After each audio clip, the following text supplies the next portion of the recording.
So today we are going to see a sum, the chapter trigonometry. Okay, are you ready? Yes, ma'am. The right-angled triangle ABC.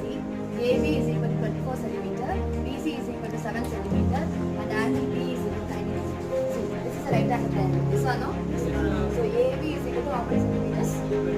24 centimeters. And BC is equal to 7 centimeters. And angle B is equal to 90 degree. And we are going to find out the value of sin A, cos A, sin C, and cos C. So here in this triangle, now we know the value of two sides. Yes or no? So another side we are going to find out the value, right? So Pythagoras theorem is yes or no?